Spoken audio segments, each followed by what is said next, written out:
Hello hi మామ అందరికీ నమస్తే. ఈ రోజైతే ఈ చెరువులో చేపలు అయితే లాగబోతున్నాం. ఇదేంటి చెరువు ఎలా ఉంది, ఈ చెరువులో చేపలు లాగడం ఏంటని అనుకుంటున్నారా? రండి చూపిస్తా. ఇవేనండి చైనా గొరకలు, తెలాపి గొరకలు అని పిలువబడే ఈ చేపలు ఎక్కువగా పాడుబడ్డ చెరువుల్లో, వదిలేసిన చెరువుల్లో ఇవి బాగా అభివృద్ధి చెందితే అందుకని చెప్పి ఈ చెరువు చాన్నాల నుంచి అలా వదిలేస్తారు. ఇలాంటి చెరువుల్లో అతి తక్కువ సమయంలో ఎక్కువగా పెరిగే చేపలు ఏమైనా ఉన్నాయంటే ఈ గొరకలే, ఈ చైనా గొరకలు బాగా ఎక్కువగా పెరుగుతూ ఉంటాయి. ఒకదాని నుంచి ఒకటి అలా గుడ్డెట్టుకుంటా పోతా పెరుగుతూ ఉంటాయి ఈ చేపలు. అయితే ఈ చెరువులో ఈ చేపలు అయితే వచ్చినాయి. ఈ చేపలు ఎక్కువగా పండు చేపకు మేతగా వేస్తారు. అందుకని చెప్పేసి ఈ చెరువులో అయితే వాళ్ళు లాగడం జరిగింది.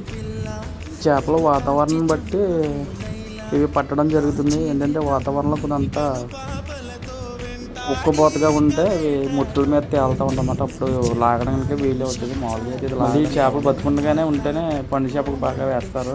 బతుకుంటే చచ్చిపోయినా వేస్తారు. కాకపోతే బతుకుంటే కొంచెం డిమాండ్ బాగుంటుంది కాబట్టి ఇలా మేము వల్ల గట్టి అయితే బళ్ళకి వేస్తున్నాం. పక్క ఊరోళ్ళు వచ్చి వేసుకెళ్తూ ఉంటారు అన్నమాట. ఈ పండు చేపలకి అయితే బాగా వేస్తుంటారు. ఇవి ఒకప్పుడు ఇవి బాగా డిమాండ్గా ఉండేమాట. ఇప్పుడు అంటే నాలుగు రకాలుగా చేపలు అయితే దొరుకుతున్నాయి కాబట్టి వీటికి అంత డిమాండ్ లేదు.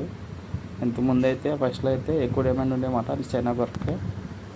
చూసారుగా ఈరోజు అయితే ఈ చెరువులో ఈ చేపలు అయితే దొరికినాయి.